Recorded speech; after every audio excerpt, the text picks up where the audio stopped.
raw, uncut, and unapologetic. Welcome to Men Talking Mindfulness with your hosts Jon Paske and Will Schneider. Here we focus on helping men and those with men in their lives solve some of life's complex challenges through understanding the practices of mindfulness and how they can help. Each episode is in an environment free of judgment and criticism, with a focus on authenticity and inner peace. Let's dig in.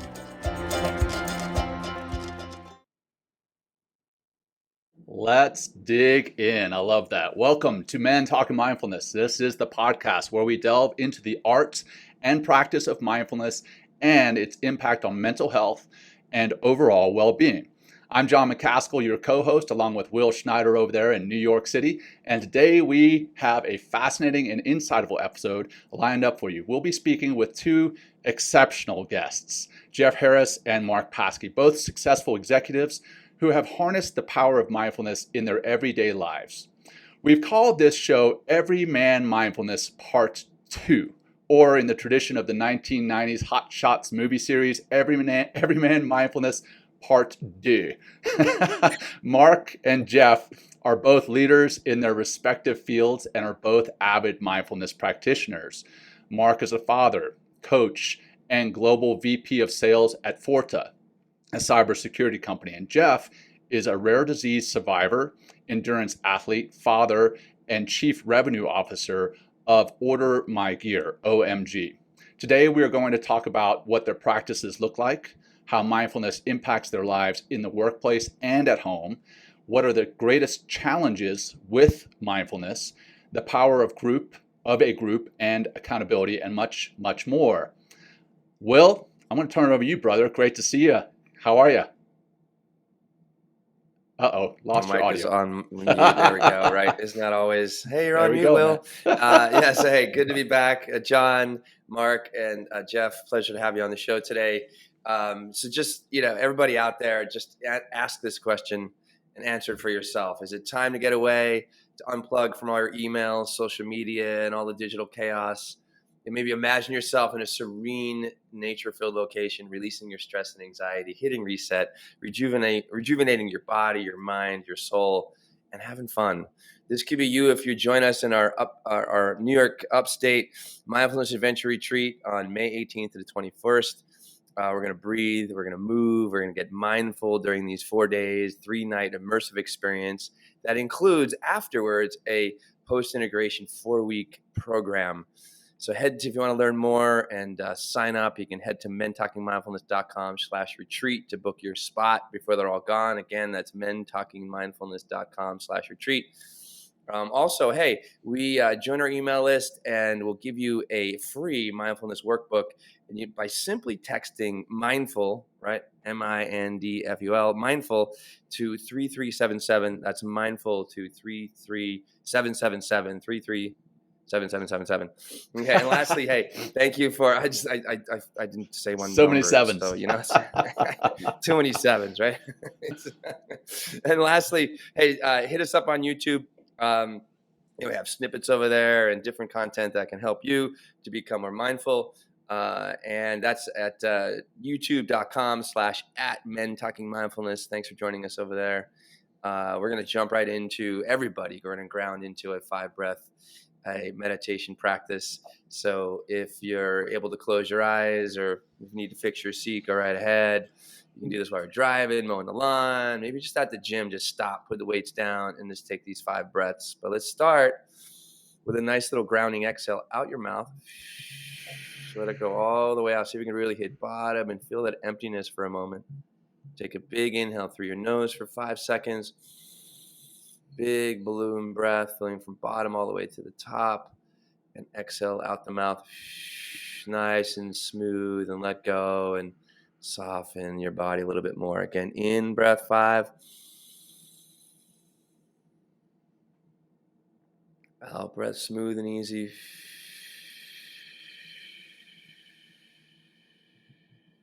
2 more. In, big giant breath. Feel that balloon filling in your torso. Exhale out, nice and easy, smoothly, relaxing. 2 more in. Let that go. Easy, like a soft breeze on a warm summer day. All right, one more time. In.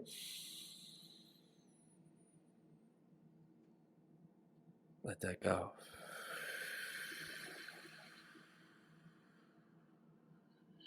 Go ahead and slowly you can maybe move your head, neck, shoulders a little bit, get some micro movements going in your body, and open your eyes. And we are live right here with Mark and Jeff and Jon and Men Talking Mindfulness. So thank everybody for joining us. Jon, let's lay some background here, context here with these wonderful gentlemen that are joining us today for Everyman's Mindfulness. There we go. Everyman Mindfulness. Yeah, and real quick, I got the question here in the text or in the messages. It's 33777. So 2 3s and 3 7s. I screwed that up every time. It's okay. So 33777. So all right, let's jump into this. All right, so Jeff, Mark, such an honor to be here with you guys. As I said before we hit record, it's so great to have good friends on the show to share what it is that mindfulness has done in your lives. So let's backtrack a little bit. Could you share a little bit about your personal journeys with mindfulness and how you came to incorporate mindfulness in your lives? And we'll start with Jeff, just to keep it kind of clean. I'll try to remember to throw it back to each one of you guys back and forth. But if I forget, just jump right on in. But let's start with Jeff. All right. My goodness, where to start? Right on. I was hoping Mark was going to go first, lead the way. So I think my journey, honestly, it comes back to before I even really came across the term mindfulness. It came around to emotional intelligence. I'll be honest, throughout my career, throughout my life in the military and then in corporate America, I wasn't the most patient person, quite honestly. I ended up getting assigned an emotional intelligence coach out of New Zealand many, many years ago, about a decade ago, and worked with him, and it helped to really raise my awareness into not only learning about my own emotions, but obviously, interacting with other people, because our emotions really drive our behaviors. And this was my introduction into kind of mindfulness. And eventually that took off to later exploring meditation, which to me is more of a practice. Mindfulness is really a way of being. And as a leader, my job is to be mindful of my emotions and the emotions of those around me every single day. That's what really makes me the most effective. And that's become a big part of my life. As you mentioned before the show, I was diagnosed with a rare disease years ago, and long story short, I couldn't eat food. I had to drink every meal from a cup for an entire year, except it wasn't really like, hey, just picking up a cup and slurping down a protein shake. It could take me 45 minutes to an hour to drink something like this. It was extremely painful. It felt like somebody was stabbing me in the chest. And I didn't know when it was going to end. It ended up going for a whole year, and I slept in a chair, mostly this chair, because I was CEO of an international organization based out of New Zealand. So I just worked around the clock. Here's a little secret. When you can't eat, you can't sleep, just stay really busy. It keeps you out of the kitchen. And it was the most productive year of my life, honestly, because I had to be so mindful in the moment because I didn't know when I was going to eat again. So my only choice was just to be aware and be thankful for what I had going on right then. And so I practiced a lot of meditation, a lot of breathing exercises, and it really helped me to learn a lot about and master, not really master because every day is a challenge and growth, patience. And that's what's really helped me out a lot too as an executive. Instead of having a knee-jerk reaction to any little thing that happens, mindfulness has helped me to really foster my ability to be patient, to be a better listener, to be a better coach, to provide better feedback, in the moment of what's going on. And I always look at that. I use the analogy of rock climbing. We live in Colorado. Well, Will and I do, or I'm sorry, Jon and I do. And here, whenever you're out, if you're at the climbing gym or you're out in the mountains and you're climbing, it's one thing, a rock climber, they get immediate feedback, because if you do something really, really well on the wall, you could stay on the wall. And if you don't, hey, you're going to take a quick drop, hopefully not too far. And the same thing, if you're out climbing a mountain and you see a climber and they start to fall, well, what happens? They self-correct. they start grabbing and they self-correct. And as a leader, what you want to do is you don't want to wait until you see a climber or your employee starts to take a fall and self-correct. So you got to be really mindful of what's happening so that you can provide that instant feedback, because feedback is what ultimately takes performance to another level. So I'm not sure if I did a great job of sharing my whole story there, but yeah, I'd say even from my time in the military, all the way up till probably a decade ago, when it came to meditation, mindfulness, that was not my thing. It was like I was Sure. go 100 miles an hour. It's a high speed, low drag is the mantra. And eventually things happened in my life where I was moving up the executive ladder, the corporate ladder, and also having personal challenges in my life where I had to slow down to speed up. And now it's part of my every single day. I started off with meditation, mindfulness practices, gratitude journal. I kind of like book in the day, and that's how I get into my evening as well, so I can kind of create this day type compartment to really interact and bring my best self to my family. And so we can get into all that. I want Mark to share some of his thoughts as well. But without daily practice of meditation and being mindful of my surroundings, even like mindful eating and all that stuff, I could not function the way I do on any given day doing what I do. It really helps me to stay calm and just take a breath. And like I've learned on this show from one of your former guests, BAMO, breathe and move on. That's a big part of my life. Yes, we love that. We love that. Dr. Seth Hickerson.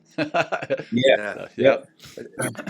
Thank you for that, Jeff. And we're going to talk to Mark in a second, but I would like to, just to put this in your head, and maybe Mark, we can talk about this as well after you kind of share a bit of your story, is like, what was the practices or whatever you did before with like the high speed, low drag life?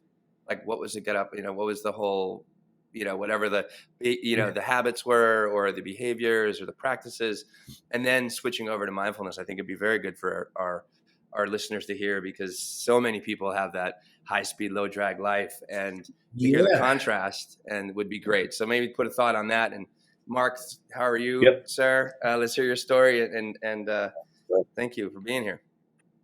Yeah, I'm always humbled, first of all, to be with you guys. But I am on the right podcast, being an everyman. I'm not sure Jeff is an everyman. Mark, I got a question later about your daily routines, and then I'm kind of hesitant to ask that question because I think we're going to quickly show that Jeff is not an everyday man or an everyman. We're going to expose him. We'll expose him on this podcast for sure.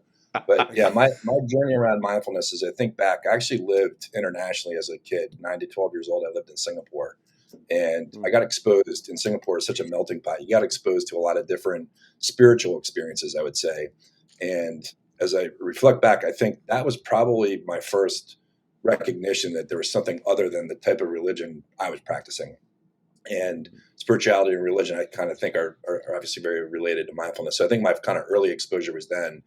From an adult perspective, I took a class 10, 12 years ago. It was a leadership training class. So my company, big company, had brought a bunch of us together. And one of the things that they brought to the table was EQ and IQ training, similar to what Jeff had mentioned, and getting some coaching and enablement there, which was useful. And then they brought in a meditation and mindfulness guru, and I don't recall who it was. But we had a pretty immature reaction. I'd say I was probably one of the leaders of the immaturity at that point. And the expression they used that got me giggling was "noticed your nostrils," and they were basically trying to get us to like breathe properly. And being the immature young leaders that we were, we didn't handle it well. So my first real practice was not successful, and that was pretty much on me. But years later, I actually looked up. I found you guys a few years ago in your podcast in 2021 in May. And it was a podcast on fatherhood and mindfulness. And I just was kind of Googling it, and I randomly found you. We're at in the part of the pandemic where none of us could go anywhere. So I had a rowing machine. I was just listening to podcasts on this rowing machine for hours on end. And that really, I'd say over the last 2+ years is really what got me going. And to make it something that's habitual, as Jeff said, it's just become part of a daily routine. And then some recent experiences with a real immersive experience over the first 2 months of this year, January, February, of doing meditation practices every single day. And it is now, I'd say, at another level of commitment to it, but also I'd say benefit is pretty tangible as well. And it's like putting on your shoes in the morning now. It's kind of something that I can't go without. That's awesome, man. And I know you shared with me during that immersive event, and I'll share it. It's part of the Deliberate Discomfort Challenge with Mission 60. You shared with me taking that and sharing it with other members of your family. Can you just touch on that quickly? Yeah, so we went through a tough event as a family last September. We lost my dad, who was a West Point grad, and just a pretty important person to the whole family, along with being my personal hero. And so tough transition as a family when you go through that loss. And so I'm lucky that my mom and my sister and her family, they all live close by. So I was able to take some time with mom and actually introduce the first in the early part of the Deliberate Discomfort Challenge. It was really brief. It was a couple minutes at a time of doing meditations led by Jon. And so we had a recording that we did every day and each week, and then we kind of upped the time. And I couldn't believe that we went from 2 minutes to 5 minutes to 10 minutes. And then eventually we're in there for 40 minutes at a time. Wow. It was really, I was pretty shocked that, the guy giggling at Notice Your Nostrils was able to do a meditation for 40 minutes, pretty much in silence. Awesome. But yeah, I introduced it to my mom because I felt like for her, it was going to be helpful. We're wired pretty similarly. And we'd sit down and we'd kind of just take the initial breaths, get in the chair, get comfortable. And it actually became a really important part of our time together and still to this day. So we have some of the recordings that we still are doing. But I do think there's some irony that, my dad being a West Point grad and you being a Naval Academy grad, that the person who's helping my mom through a difficult time is a Navy guy whispering in your ear. So. I love it. And before we get to Jeff's, coming back to your question, Will, I'd love, since you mentioned your dad and the West Point piece, if we could just share that little personal story of how Jeff and Mark are connected through West Point. It's crazy. I'll turn it over to you guys. Go for it, Mark. Yeah, so Jeff and I met up through another kind of virtual group that was got connected through another mutual friend of ours, Joel Neeb. And we were just, during the pandemic especially, just kind of putting basic challenges out there each month to try to just focus on something other than the fact that we couldn't go live our lives freely at that point. And through a series of connections, we started making the rounds. There was like maybe 10 or 15 people on the text chain, and we started making personal introductions. And Jeff and I linked up, and we found an incredible coincidence that his father-in-law and my father were actually at West Point at the same time. And we learned further that there was a story that my dad lost his mom his second week of school, his plebe year. And it was a tough time for him, obviously. The identical thing happened to Jeff's father-in-law, who was a plebe when my dad was a senior. And he was with his father-in-law and said, "Hey, I'm talking to this guy, Mark Paske. Do you know Ray Paske?" And the rest of this is unbelievable. Jeff, I'll let you tell the other part of it because you were the one who was there with your father-in-law. Yeah. Oh, gosh, we were having, it seemed like it was a holiday, but I remember we're sitting outside by the fire. Involved, I know. Yeah. Yeah. We were sitting outside by the fire and just got to chatting and was telling him about the Uncommon group and who all was in there. And I was like, yeah, there's Mark Paske. His father went to West Point, and then my father-in-law, Marvin Wooten, who passed away last July as well. And it was really hard on our family. He was like, "Oh, is his father Ray Paske? He mentored me when I came on." Because when he joined West Point, and it was just like this kind of shock and awe, like what a small world. It's like here's Mark and I. We had never met in person. We've been doing these monthly challenges, just kind of like just to pass the time, and just a small world. It's crazy, and now it's 3-4 years later, and here we are still. And then this month we're doing a ruck challenge. That's right. Now we're sitting here on this show. So yeah, small world. That's wild, man. Wild. All right, Will, do you want to come back to your question, man, about the high speed, low drag? Yeah, for sure. I mean, I think it'd be important for a lot of people to hear that, what I mean, for Jeff in this case, and Mark, if you have a similar story, please, what life is like, before you slow things down, become more mindful, begin to absorb the practices. And like you said earlier, Mark, like I can't imagine my life without them. So what was like before?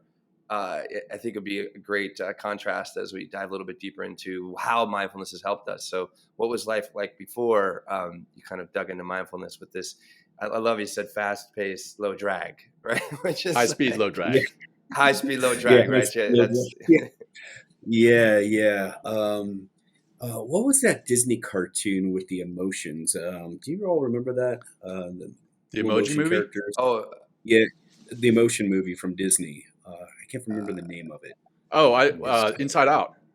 Inside Out, yeah. Inside Out, yeah. And so inside, and they have the kind of the primary emotions in there. They got like fear, sadness, disgust, and anger. And literally, my life was that little anger dude. And my wife now, she jokes around. She watched that movie, and she was like, "Wow, that little dude with the head on fire, that was totally you. Like when I met you, it's like this smallest little thing."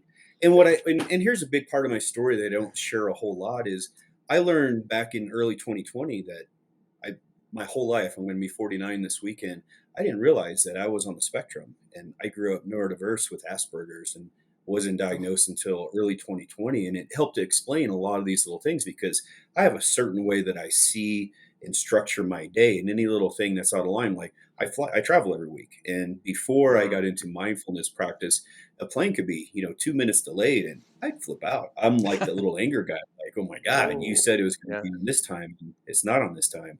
And now my life has changed to where I'm typically on a flight at 5 a.m. every Monday morning, except at least one Monday out of the month. And at 5 a.m. it's like I use this time for meditation. It's totally different. I put on my noise canceling headphones, and I just look at this as an opportunity. I'm like, here's the time to breathe and just like gain space in my life, and I love it. Whereas before, I just sit there like this little hothead, just blaring away. So my life has changed a lot because I was all go, no quit, and I grew up and I know Paske, you have a background in martial arts as well. And my thing was, as in martial arts, we learned a lot about awareness. We didn't call it mindfulness then. But my thing was, I was angry guy. So I would just go beat the shit out of a heavy bag every single day. And when I grew up, my thing was, how many heavy bags could I go through in a year to like destroy them? And then my dad would be like, awesome, we'll get you another one. Because that was my thing. It was like, I'm just going to take out my anger. Now, my life has totally changed. I don't beat on a heavy bag. I sit and just calmly breathe. And what I've learned is like how we breathe is how we interact with really everything, everyone. It's so crucial. And it's changed my life, from being hot-headed, because that's not something that's going to help you to be effective in corporate America is to blow off steam. So my thing too was, early in my career, I'd go out at lunch and just run. And I used to joke that I'm the master of my emotions. I have two emotions, and it's calmest person in the world, silverback ape. And there's an incredible hawk behind me. That's because the kids, and there's incredible hawk pictures in my office. They used to always joke, my dad's the Incredible Hulk. It's like he's like this super nerdy Dr. Banner until he's not, and then he's and mindfulness has changed my life to where I'm pretty much Banner 99.99% of the time. Nice. And it takes a lot to get me riled up. It's like any little thing that happens, and I'm all data centric. I'm always looking at my heart rate, my sleep, and everything else. Yeah, it's like I'm a data guy, and it takes a lot to, even like when I go and give like a speech on leadership or go tell my story to a company, it takes a lot to get my heart rate even going, at all. Just like it's helped me to just be, it's like our emotions. It's like I always equate it to like the ocean. It's like sometimes it's a raging storm, which was pretty much my whole life until I was introduced to these concepts, and now it's just a calm sea. It takes a lot to get that sea going. Hopefully you don't see that go. I think it also has something to do with the fact that you're running some ridiculous number of miles every day and getting on the bike and knocking out 10,000 push-ups. And that's why your heart rate doesn't go up. There is that aspect of it. Yeah. So I do channel my I do channel my rage in other ways. Is I just let the big dog eat and just let him run, and I like to ride and run. But now I use that. Most of my training, I'll be honest, because John, I train a lot. It's mostly zone 2. I look at training as like a giant pyramid, and the base is your zone 2 training as far as your endurance, stamina. And the peak of that is your strength and kind of your hit stuff. And so most of my training, because I never take a day off, is really zone 2 stuff, so your body can recover. It's boring, but it's when I listen to podcasts and learn. So listen to audiobooks. Yeah, that's another thing you guys do. I see that what I call the shelf esteem, all the books behind you on the shelves, and I see some behind Mark too, and I've got the virtual screen behind me, but I do have my shelf esteem back there too, and it's several books on that shelf esteem are books that we have shared in our group, from Kotler books to stuff on performance to stuff on emotions, and it's really great to be a part of that group and of men sharing this kind of stuff. But then I also want that to hijack the show. But so let's talk about, you talked, Jeff, you touched on this. Mark, if you could touch on it a little bit more. What role has mindfulness, now that you've been practicing for a while, and specifically this last 2 months, or rather the first 2 months of the year at least, you started to really delve into it.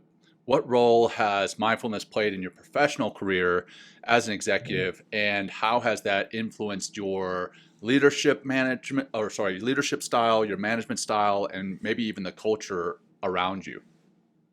Yeah, man, so many ways. I would say one, just stopping to notice, like having the discipline to stop and notice. And I was listening to Jeff and thinking about the mode of your career when you're full throttle all the time, go. I had a leader that worked for me years ago who became a good friend, who said, "Hey, Mark, we really appreciate what you're doing for charging up that hill, and we all like following you. But every now and then, it'd be nice if you just stopped and looked behind to see how far back we were, because you're not really relatable to us when you don't." And so it was an ask for vulnerability was one. So I think mindfulness has helped me just be more in touch with how I'm coming across and how I might be being received by those around me, for one, on the professional level. From a leadership standpoint, I've decided to share a lot about my personal journey, whereas before I think I might have just kept it personal, just in terms of how it's helped me. And to the extent where, John, you noticed I put it on my LinkedIn profile. I did. I love it. I'm proud of it, for one, because it has taken a lot of discipline to make that something that I would say I do. Come a long way from noticing nostrils and giggling, but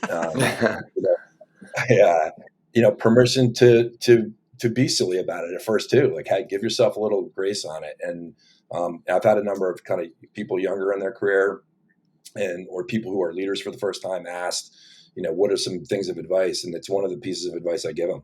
It's not just about, the hard skills around, what do you do? I'm in the sales field. So what do you do to run a sales team, or how do you manage pipeline and all those kind of blocking and tackling things? It's managing your whole life. And, I think especially over the last few years, I think we all probably have a little bit more appreciation and gratitude for things that we have that are good in our life, and the ability to, be free and flexible with that. And I think it's enabled me to tap into that and just, bring a little more gratitude, a little more self-awareness, and to pass that along to others. And also to pass along that, you don't have to do a handstand on top of your head for 60 minutes every day to be a mindfulness practitioner. You can take 2 minutes and just do a quick Wim Hof and breathe right through it, whatever's going on. Amen. Yeah. Well, let's keep talking about those practices. I think that'd be important, to hear like what your, like, maybe do you have a morning routine? Is there a practice that you kind of plug in the afternoon that kind of keeps you fresh and focused? Is there something at the end of the day? So just what kind of practices do you find yourself going back to because of the experience that it provides you? Or either one. So Jeff or Mark, go for it, Jeff. Yeah. Yeah, I have a chair that I go to when I'm at the Mark. I got a place that I like to go to, where it's like if I need a quick 5-minute break in between meetings, I go. That's where I go. I remove myself from the room I'm in right now, and I have a place that I go to. So I've made a ritual out of it. I think for me, that's important. But I think one of the best things I learned about mindfulness and meditation is that you can literally do it anywhere under any circumstances. And so if you're on a plane, if you have noise canceling headphones, you can meditate. If you don't have those things, you can meditate. You can do mindful moments anywhere you are. And I think for me, it's one, I have a little breathing routine that I like to do if I'm not listening to you guys or something that's guiding me, that I just kind of internalized. And if I can partake in the ritual in a little more formal way, I really like to do it and just get in a comfortable chair and kind of follow the breathing instructions to a T. And it's incredibly powerful. And, I mentioned also in the personal side and personal life, what a great tool when you have family stress going on. It doesn't have to be the loss of a loved one. It could be anything. I witnessed firsthand at the kind of most extreme end, at the loss of a close loved one, how powerful it's been and how it helped another person in my family, my mom in this case, and what a bonding experience as a grown man to be able to do that with your mom. It's just that was a really cool experience. Yeah. What's your morning like, Mark? Do you have anything what do you do when you kind of get up in the morning? Do you have mindfulness practice you plug in? Just curious, because that's like a big, Yeah.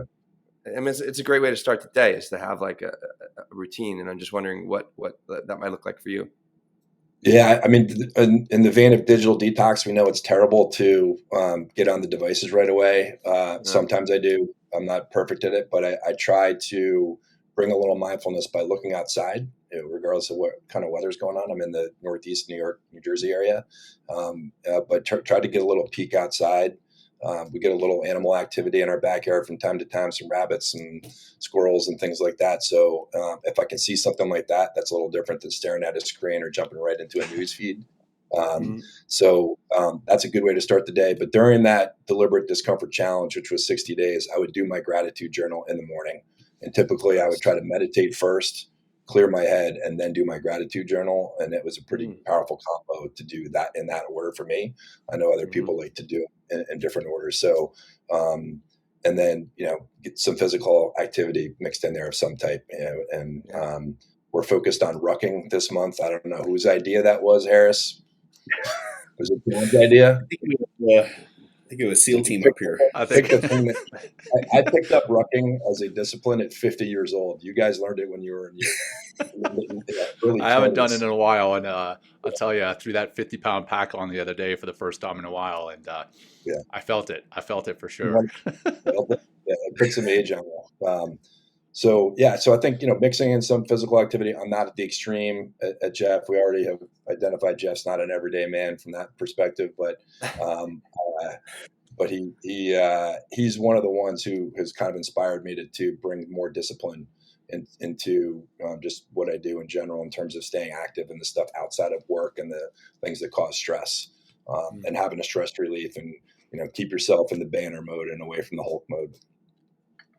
Yeah. Awesome.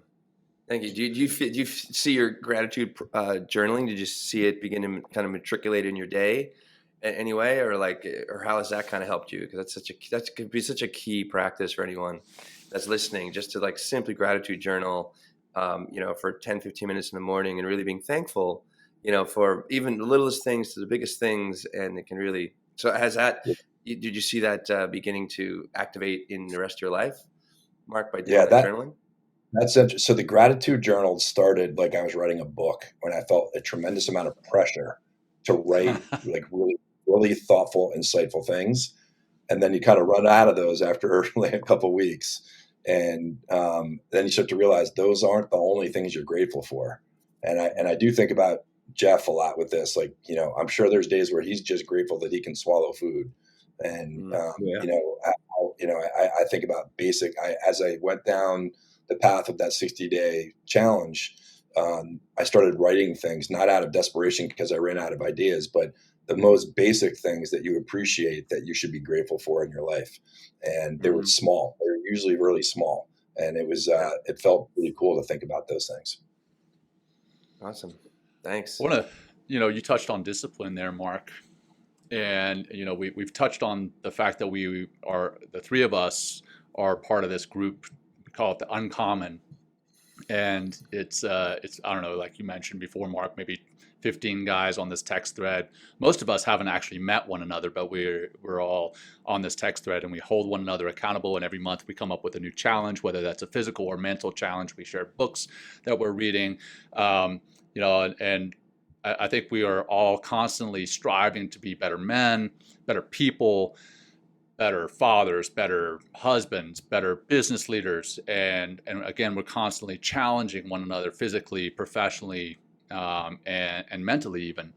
Can you guys touch on, for you, how important being a part of a group is for you personally and professionally, and then potentially even how that may have influenced your mindfulness practice?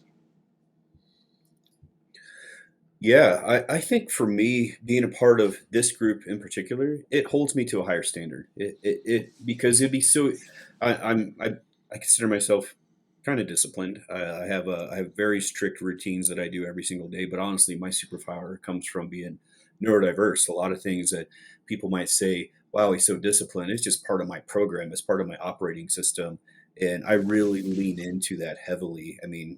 Otherwise, little red fire guy can, pop out and Yeah. my daily routine, which was a big thing, when my wife and I got married. This is our second marriage. We have 3 kids between both of us, and one of the things that I used to do a lot of strategic planning for companies, and one of the questions that we would do each quarter is, hey, start, stop, keep. What should we start doing? What should we stop doing? So we were on a ski trip, my wife and I, and she's like, oh, what do you got this week? It's like, oh, I'm doing this strategic planning with this company. She's like, what are some questions you ask them? And so I went through a bunch of questions. I go, well, you know what would be interesting? I go, we always do this exercise called start, stop. I go, would you be interested in doing that? As it take the break off the table, what are 3 things I could start doing? Or what are 3 things I could stop doing to really improve our relationship? Wow. And when it got to me, it was pretty easy because my wife, she gets up even earlier than I do. I mean, she's like, boom, 4 a.m., just like off the walls going. I get up early, but I don't necessarily like it. And the last thing I want is somebody to talk to me. I'm just like, and so my first thing was, when I get up in the morning, if you could stop talking to me until I say something to you, it'd be awesome. And she's like, really? And I'm like, yeah, just don't speak to me for like 3 hours. And it changed our relationship. It was huge. In a good way, Anyways, I hope. go with that. But to me, being a part of this group, it helps to it helps to push me.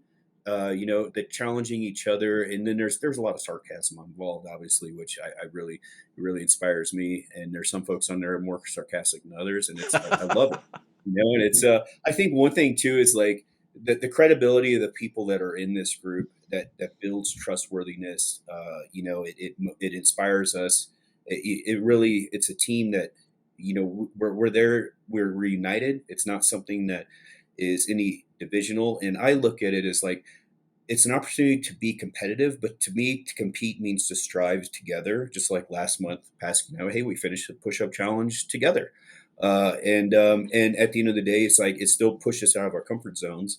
We may not have won, but it helped us to push ourselves to a higher level.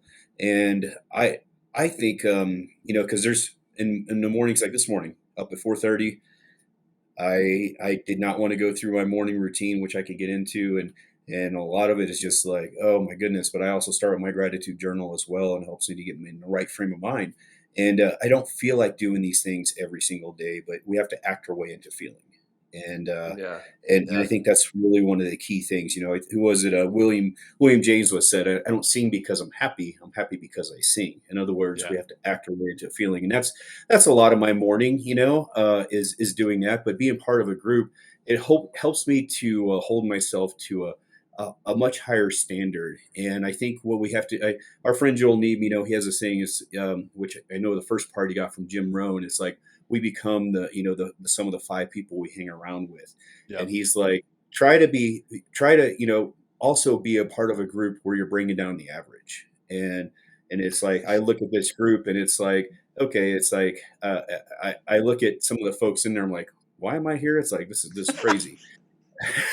And so I feel like I'm bringing down the average a lot. It helps me to hold myself to a higher standard, to where whether it's physical challenge or mental challenges or reading or just whatever it is, it's like, I feel like it's just like in military. It's like, it's like, hey, if I'm going to earn this title or it's like for you, John, I'm going to wear this trident, I'm going to earn this every day.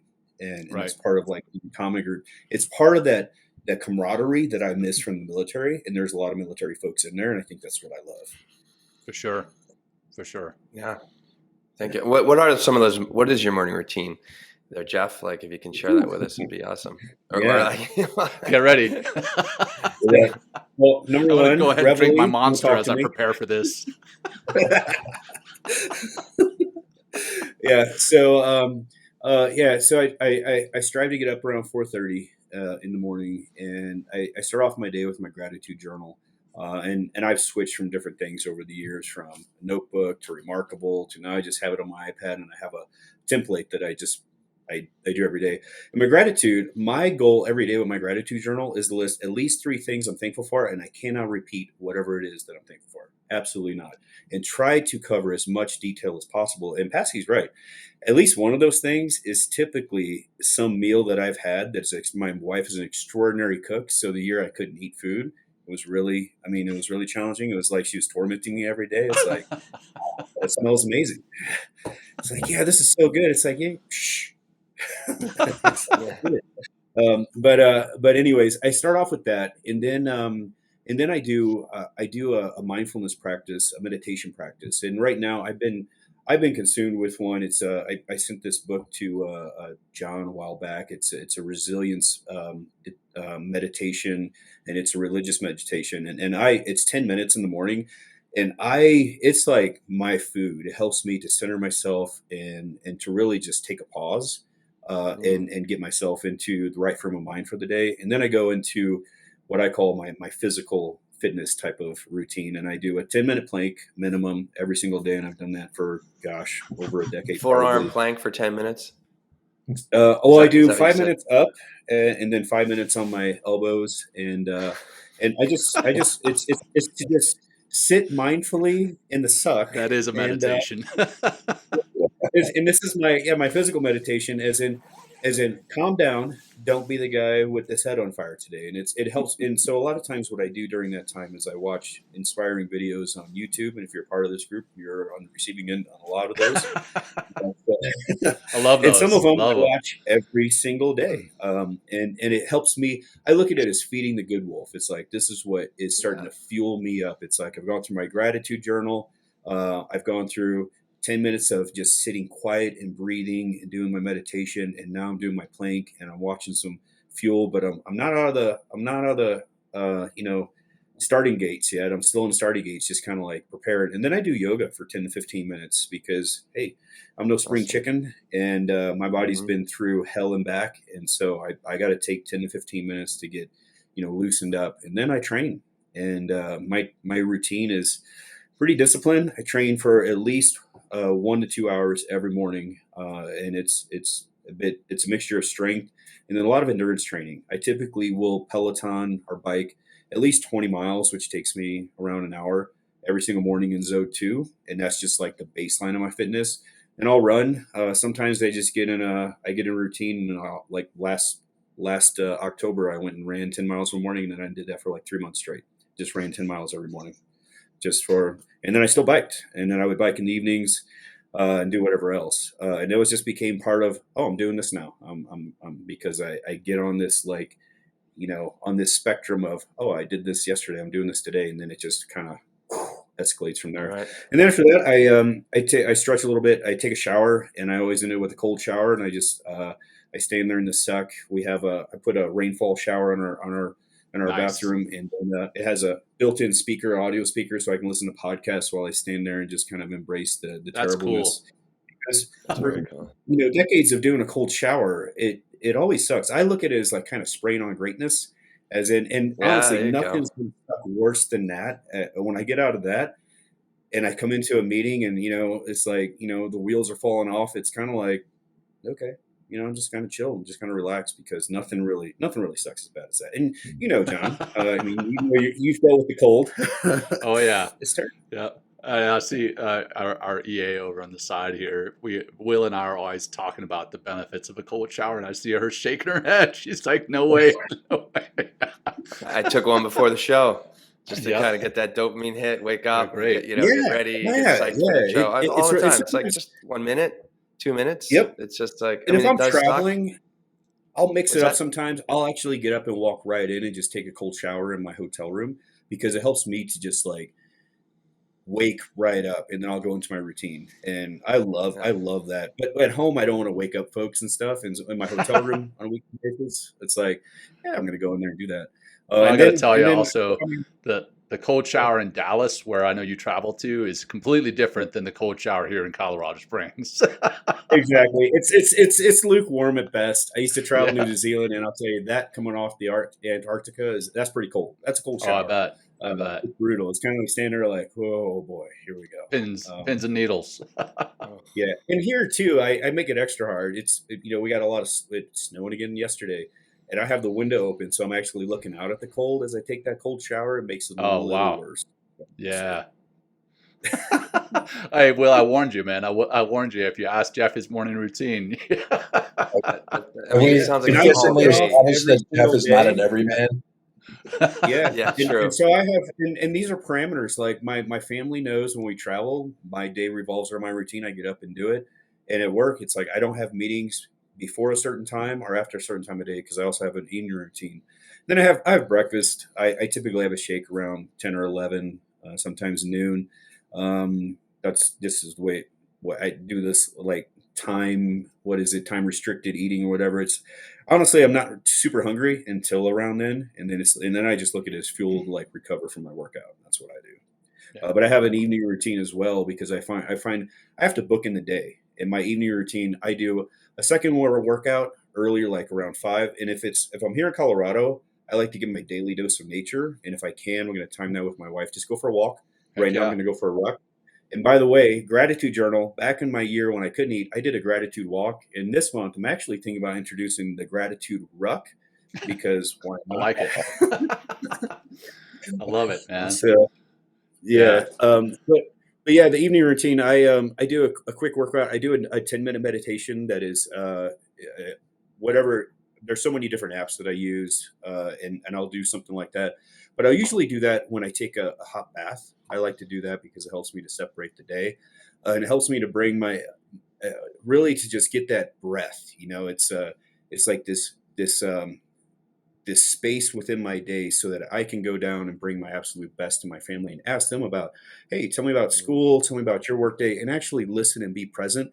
Because otherwise, and Mark, you're probably the same way at this level when you're an executive. I mean, you're dealing with questions and decisions all day long, nonstop. And my brain, I'm just like, from listening, especially with listening with the intent to understand, if you do it right, you're probably exhausted. I'm pretty exhausted from it, which is why I do some sort of like 30-minute workout, and I never feel like it. But it helps you get that energy flowing, kind of flush the system. Let me process, take a hot bath, Epsom salt bath, meditate, and then I can actually see my family and say, hey, what's going on? The thing I forgot in my morning routine, by the way, Will, is I do spend 30, 60 minutes reading every morning as well, because that's my thing. Right. I'm a super nerd. That's it. Yeah, not at all. Likewise. Your banner, right? Well, we've talked about your mindfulness practices and how it's benefited you guys. Could you share some of the challenges that you've had with practicing, either practicing meditation or living mindfully? Like you touched on at the beginning, Jeff, mindfulness is a way of being. Mindfulness is a way of living. Meditation is the practice. Could you touch on potentially some obstacles or challenges that you've had? And Mark, I'll kick it over to you first, and then we'll go over to you, Jeff. Yeah, I found it hard to find my stride initially to create the setting, create the habit, create the discipline.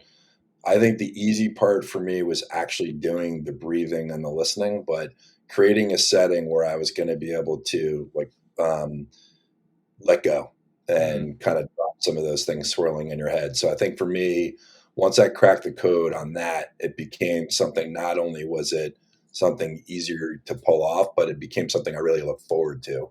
But I would say the biggest challenge initially for me was just creating the setting and the form and figuring out, is it an end of the day or a beginning of the day thing? Is it okay to do in the middle of the day?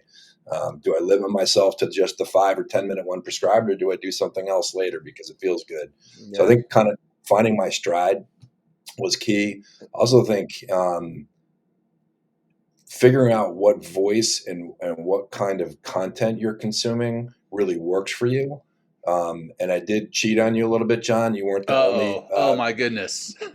Sorry, Will, you're still my guy too, but I think mixing it up a little bit. So Yeah. and I think having a couple of different things that you consume. I found the ones that have maybe a little bit of wind noise or a chime in the background.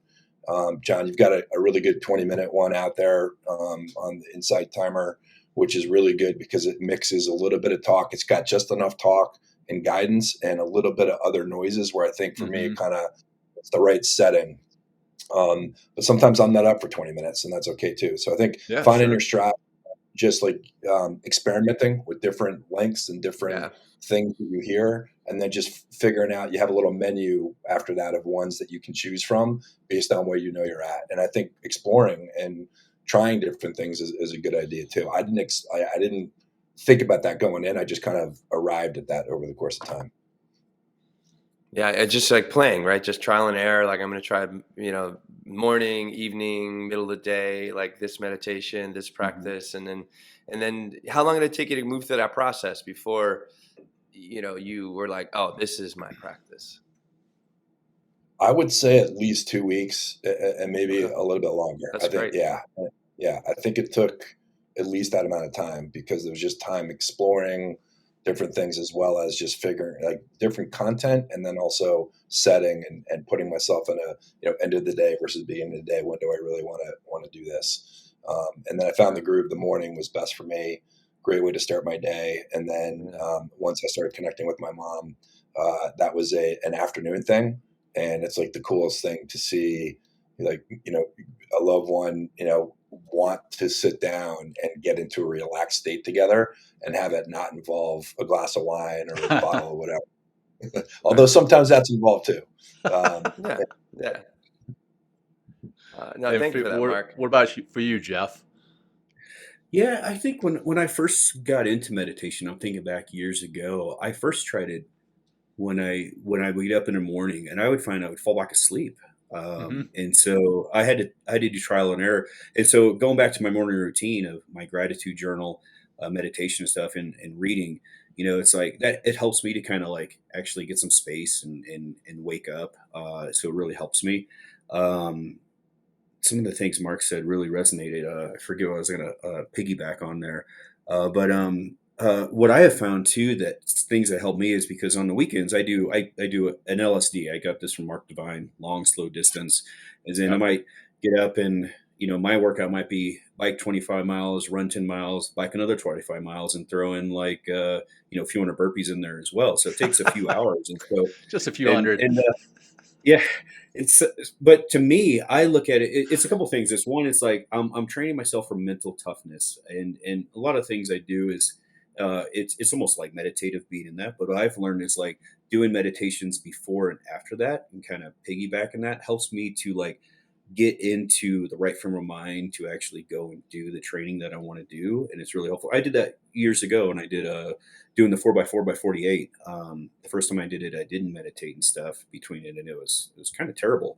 I couldn't really sleep. And the second time I did it, I kind of took it to the next level, decided, well, I'll wear a 20-pound vest because nobody's ever done that. It's like, that sounds ridiculous. So I'll do that. And what I found though, is meditating before and after each run, it enabled me to calm down so I could go back to sleep and get to rest. And what I've noticed too, is one of the challenges was just trying to slow down because you're go, go, go. And I used to travel the whole world, all the time, and you don't even know which way is up anymore with all the different time zones and stuff. Sure. And so my sleep was erratic.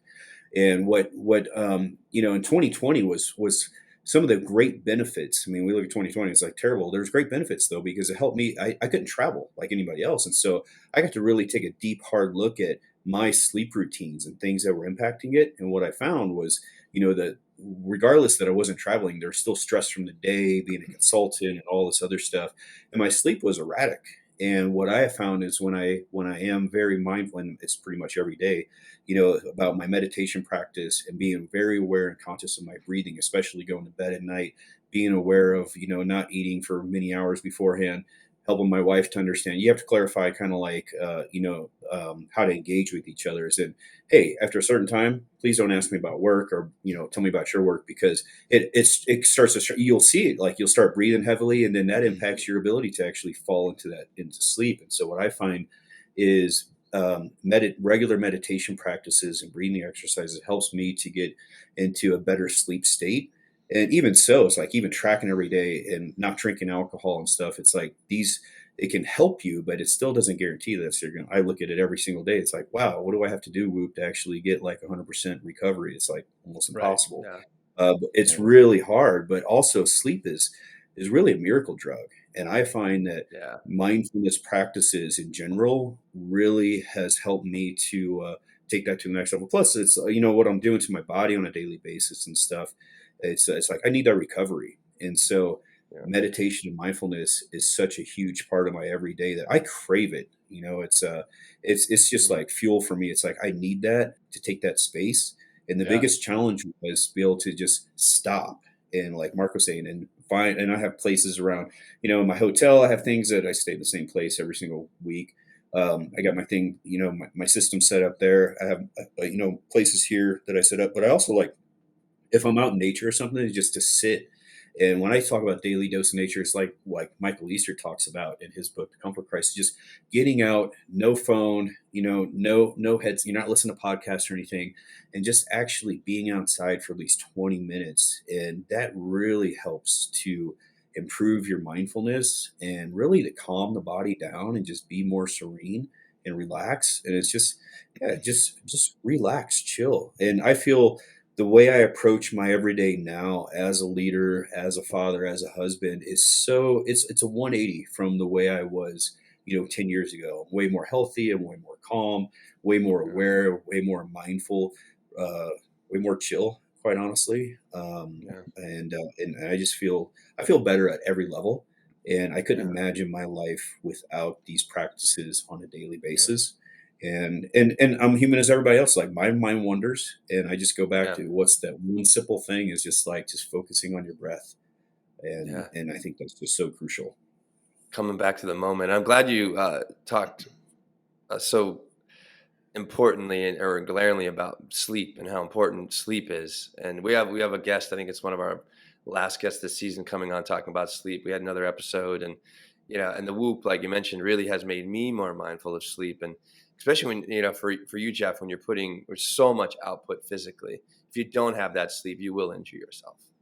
And is anybody, even if you don't have this like high output of like, a massive amount of energy being burned through, different types of like cardiovascular or weightlifting or something like that. It's like, it's just so important to really protect your sleep. And I also like how you have found that mindfulness in the practices, whether it's a meditation or a breath work or just being out in nature, helps to, relax the body enough so you can get a good restorative night's sleep.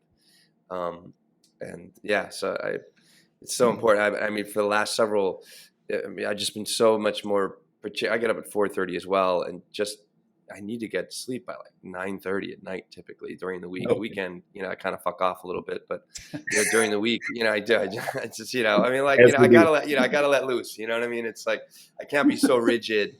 I think that's part of my mindfulness practice is the effing off.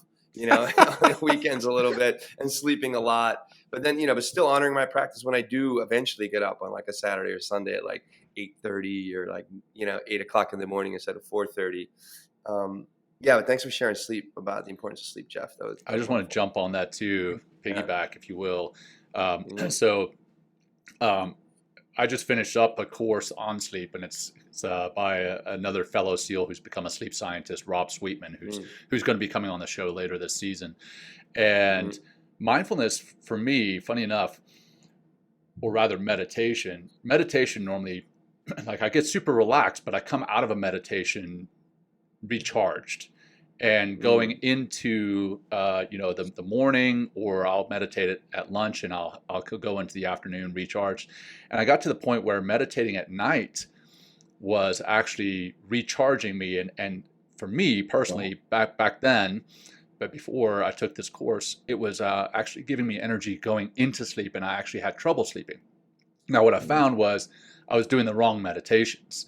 And what I've specifically started doing was yoga nidra meditations, or I rest meditations. They're one and the same. And those yoga nidra meditations really calm me down going into the night and allow me to fall asleep faster. So that's the latency, and then stay asleep. Or if I get up to go to use the bathroom in the middle of the night, I will do a short yoga nidra, just kind of in my own mind, and it allows me to go back to sleep, because that's where I sometimes struggle, is when I wake up in the middle of the night, then I come back and it's all quiet. My mind just starts wandering all over the place, and it's tough to get back to sleep. But the yoga nidra practices have really helped me. And then I love that you mentioned Michael Easter too, Jeff. We're hoping to have him on the show. He has said yes. His people have not, but he has said yes to the show. So we're hoping to get him on. And I've got some ideas on, the Deliberate Discomfort Challenge, Michael Easter, the Comfort Crisis, and his book, and some ways to potentially tie Men Talking Mindfulness into a movement down the road. But I won't share too much about that just yet. So anyhow, I know we're past the top of the hour. Let's jump into one kind of final question for you guys, if you're okay with that, Will. I want to talk about, for our listeners who may be new to mindfulness, maybe new to meditation, and I know you guys have covered some life hacks in this conversation, but for you guys each, on your own journey towards self-awareness and personal growth, what is your top tip for anyone getting into this, whether it's mindfulness related or not? What's the top tip to gain that self-awareness and or personal growth? Jeff, I'll start with you. Yeah. Honestly, I would, raising our self-awareness is so key. And it's kind of like, you drop somebody off in the middle of the mountains here in Colorado and said, hey, you got to get back to Colorado Springs. What's the first thing you do besides flip out? Probably is you got to figure out where you are. Right. And so you got to figure out where you are, but a lot of figure out where you are requires feedback. What's the saying? Feedback is the breakfast of champions. Because a lot of times when you take, if you're doing an assessment around emotional intelligence or leadership, doing leadership 360s, Paske, you've probably done a bunch of these as well. We're doing them right now in my organization. And what happens though is there's always a disconnect around self-awareness, because we judge ourselves by our intent, whereas others judge us by our behavior. And it's so key. And so I think getting that feedback, getting and being open to receiving that feedback, and not just receiving it calmly and be able to process it, but be able to act upon it, is really so crucial to growing yourself in mindfulness, emotional intelligence, and leadership, whatever it is you're trying to do in life, whether it's fitness or anything like that. It's like, as I always say, there's no great athlete, no great actress or actor, out there who doesn't have a coach, somebody who is there, giving them that instant feedback, kind of like that rock climber falling off the cliff. And we all need that in our life, and I look at in my kind of like my second half of life here with my wife now. She's been that kind of guiding light when I didn't want to hear that type of feedback, as far as, and now and now I accept it. It's really helped me, because she can be very candid. And whereas I didn't receive that before, but it's helped me in so many ways to grow, and it still helps me today. It's like, I'll ask for her feedback. She'll watch this podcast, and then I'll ask her. It's like, hey, give me your feedback, and she will. And sometimes it's hard to hear. It's like, oh my goodness, and but at the same time, it's like, all right, I can take that and I can act upon it, because we don't know what we don't know. And I'll sit here and judge myself by my intent on what I thought I portrayed or the story I thought I shared. And then she will judge me on the behavior and what she actually heard. And so we really need that. I think that's one of the key things, when it comes to developing mindfulness in this practice, is one is be intentional about it. Hold yourself accountable. It's like what Mark has done is getting involved with a group with the Delivery Discomfort Challenge. I think that's really, really crucial as well, doing stuff like that. I have not done it. I'm very aware of it. And the folks, one of our good buddies, Clint Musgrove, has been texting me all morning because he's getting ready to wrap it up. He's all excited. So I saw him text over here in the messages. Yeah. So he's on LinkedIn with us, messaging awesome. while we're doing this. I think that's crucial. Is just like we said before. It's like, get a group, find your tribe, find somebody to hold each other accountable when it comes to doing these things, because it's not easy. It's uncomfortable. It's hard to like slow down and just be still with yourself, with your own thoughts, with your own breath. It's really hard to do that because we live in a super fast-paced world. It's like everything in America is about, it's just like right here, right now. It's like I can order something on Amazon and have it this afternoon if I want to. It's like we live in this world of impatience, and mindfulness is really about learning patience and just being accepting and just being right, living right here for the present moment right now. And it can be just uncomfortable at times. So lean into that discomfort because it's magical.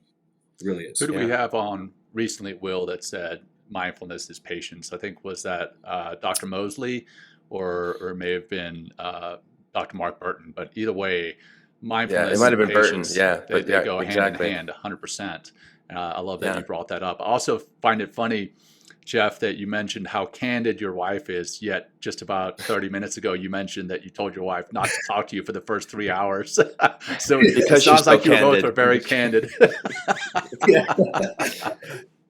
So and we live in this world, Jeff, you're talking about, like, not just the fast pace of the world, but also it really tries to pigeonhole us into deeper individuality, which I think is important for self-expression, but also like, mindfulness and meditation and all these practices, as I continually practice, reminds me of how incredibly important it is to be reminded and to be connected to other people. And like you said, it's like I don't get that reflection unless I don't get an accurate reflection, an accurate assessment. I don't get that candid feedback on my own, even if I'm journaling, if I'm meditating, if I'm talking to myself in the mirror, to have someone else like mirror back to you, like what their experience is of what was in that moment of you, and get an honest assessment is just so valuable to develop as a human being. Not just even your mindfulness practice, but because you're a mindfulness person, because you can actually listen with intent, because you can ground yourself in patience instead of like turning into the redheaded guy in Inside Out, the movie Inside Out. Thank you, John. You're always catch me, man. So nice. Thank you. And or Will, and you remind me, it's I use an example of like our cell phones here. It's like, every week I get on a plane and you're asked to put your cell phone in airplane mode. You get off that plane, you take it out of airplane mode, and it's going to find, this connection. If it doesn't find a connection, it's not super useful. I mean, you can run some apps, you might be able to play a movie you have, but it's not super helpful. And I find a lot of that also is kind of like when you have a low EQ or a low mindfulness, you're not connecting. You're kind of walking around in airplane mode. And really to be a more effective human being in all aspects of your life, it's like you got to plug in and connect with others and build relationships. And it takes being mindful to do that, to really operate in 5G. I love that, man. High connection, high fidelity, vibrancy, it's like that's we thrive as people when we're together. If we create the right container, if we have the right mindset, if we are working for a common goal, or just the basic common goal of being kind to one another, but being honest with one another, getting each other's back, holding each other to their highest esteem, like so much greatness is waiting to be had when you connect in an authentic way with somebody that really, really cares about you. And I was looking, I love that analogy too, man. Yeah. All right, Mark, back over to you to wrap it up, brother. Wow. How about, I mean, Jeff with the quotable mic drop there. You got to get. You got to follow that up. I mean, we already established he doesn't really belong on this particular podcast. So. I mean, I was like, this is not a good guest, John. If anyone is missing out there, it's pretty clear Jeff's on the wrong line. I'm just kidding. But Clint, if you're out there listening and you're finishing up the Deliberate Discomfort Challenge, good job, brother, man. It's not easy. That challenge is every day, a couple workouts, read a book a week, reach out to people every day, write a gratitude journal. But probably the most impactful part was, for me, the meditation part, and actually the hardest of all those things, despite having to do all those workouts and other hard stuff. But I think, John, I was thinking about a while back, you hit me with something on LinkedIn, and it was an article about giving yourself grace. And we had just spoken one-on-one like the week before, and that topic came up. And I was surprised that you had remembered it. And you said, hey, this sounds like something to pay attention to, Mark Paske. And you hit me with it on LinkedIn. And I think that's at the core of what Jeff was talking about, is to be able to take that feedback, especially when you told someone they can't talk to you for 3 hours, then they're definitely going to get the feedback. It's going to be they're like waiting robust. Right there for 3 hours to pop up on their watch. It's going to be robust. So I think to be able to be in a position in your personal life or in a work setting to receive the feedback, you have to be able to give yourself some grace. And I think that's one of the things that I would say mindfulness and meditation really did for me. And I would say I'd probably earlier in my life or earlier in my career, not that long ago, probably had a defensive reaction to most feedback that was unsolicited or solicited. And, as part of the reason why I was drawn to the podcast was the name of it, Men Talking Mindfulness. I felt like maybe that's a place where I can explore what feels maybe soft or I feel vulnerable in doing so. But through exploring the vulnerability, you find strength in yourself. And I think to feel good about yourself enough to take that feedback, it takes the ability to also give yourself some grace. Maybe you didn't take it that well. Maybe I did respond defensively. Okay, that's all right, man. Sometimes you're going to feel that way. But to just keep chipping away at it and give yourself some grace, give some other people around you some grace. And that helps us move forward with getting too locked in and entrenched there. So I'd say that's my kind of closing thought is don't be afraid to give yourself some grace, but also don't be afraid to try. Oh, man. Well, I tell you, you followed up that mic drop pretty well, brother. I love that. I know. Man. Very good. Well, how did you give yourself? Because this would be the very last thing, Mark. I'm sorry, because we love meditation on the show. And you mentioned meditation, your struggles. How did you implement grace in your meditation practice? Or what were those obstacles or struggles within meditation? And how did they, begin to change by just showing up and practicing?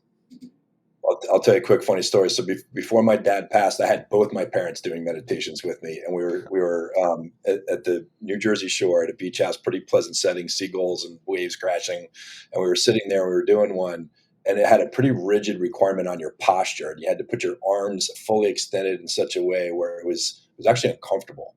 But like my parents are pretty tough, and none of us were saying this doesn't feel comfortable. So we did 20 minutes of this brutally uncomfortable posture. None of us got anything out of the meditation.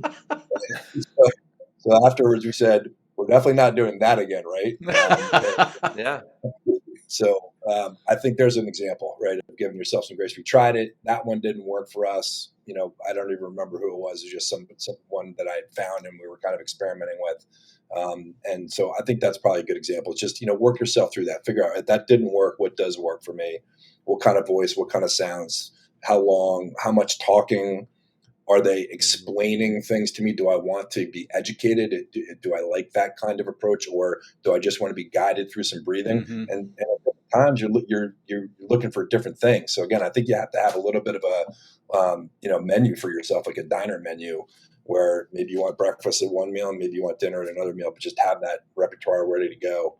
And I think if you do that and you experiment a little bit, you'll find that. But I thought I was at first, you're like, I'm doing it wrong. I must not be able to breathe properly because my arms and elbows hurt from this ridiculous rigid posture that I'm in. But then just to kind of let go of that afterwards, especially when my dad said it, because then all the pressure was off. Yeah, right. Yeah. Yeah, no, thank you for that, Mark. Yeah, it's just, but I admire the consistency. Just keep showing up. Just keep showing up. Like you can play with different types of guided meditations. I think it's worthwhile for everybody to eventually just set a timer, sit and take one practice that you've learned, one practice that really speaks to you, and just do your own meditation sometimes without a guide. But I think there's a good interplay between both of them, because I can learn a lot through a guided meditation, but I like being on my own and with a particular technique, and that's been very helpful as well. So yeah, thanks for that information. Yeah. And guys, thanks again for being here with us. We'll jump into the closing meditation here in just a second. But for our audience, if they had any questions about anything that you've covered today and you feel comfortable with them reaching out for you, what's the best way for them to get a hold of you? Jeff? Yeah, for me, you can reach out to me on LinkedIn. I try to get back to everybody on LinkedIn. There is a delay. It's usually a couple of days, but I'll get back to you. And also I'm on Instagram. My handle is Montisman, MONTIS.man, means mountain man. It's a long story. I won't share it here. I'm also on Facebook. Right on, man. And for you, Mark? Thank you. I'm pretty limited to LinkedIn from a social standpoint, so that's the best place to get me. Although in the Deliberate Discomfort Challenge, I had to do social posts, which I did after opening up a Facebook account, and that was also cool. But I did it, and I got some good feedback. Great. Actually, who appreciated it. So yeah, LinkedIn for me. Right on. Well, guys, again, thank you for being here with us today, and for our audience, thanks for tuning in. And I normally wrap it up with this, but I also lose some listeners in the final meditation, so I want to make sure I put this out before the final meditation. If you've enjoyed today's show and you got something from it, share it with your friends, your family, whoever else you think may benefit from it. And please give us that review and subscribe to the podcast to get access to that exclusive content, and then go on YouTube and subscribe over there too. And that's just youtube.com/@ Men Talking Mindfulness.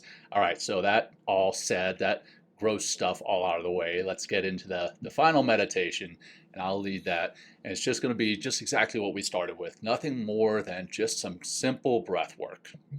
And as Will said at the beginning, you can do this just about anywhere, anytime.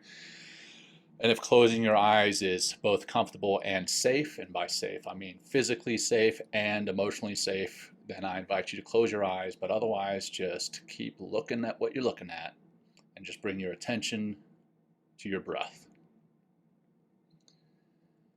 And we'll start by emptying our lungs, bringing your navel to your spine, imagining squeezing out your lungs and holding empty at the bottom. Deep breath in, ideally through your nose, all the way up. Hold at the top and relax, letting it go, letting it go, letting it all go. Holding empty at the bottom. Nice deep breath in, filling up all the way from the bottom to the top. Hold at the top and relax, release, release, release. Number 3 coming up. Deep breath in. Notice the sensation of breathing in as you fill those lungs all the way to the top. Hold at the top. Appreciate that fullness and let it go. Let it go. Let it go. Holding empty at the bottom. Number 4 coming up. Deep breath. Feel your breath. Notice your breath. Holding full at the top and let it go. Release. Relax. Holding empty at the bottom. Last one. Deep breath in. Filling from the bottom to the top. Extra sip at the top. Hold and release. And as you release, go ahead and bring those micro movements in. Roll your shoulders back. Move your head around. And gents, this has been so awesome being with you. I really appreciate you guys' time. I appreciate everything that you've shared with us. And Will, thank you, brother, for your time. And for our audience, thank you all. And until next time, peace. Thank you for joining us today. We hope you walk away with some new tools and insights to guide you on your life journey. New episodes are being published every week, so please join us again for some meaningful discussion. For more information, please check out mentalkingmindfulness.com.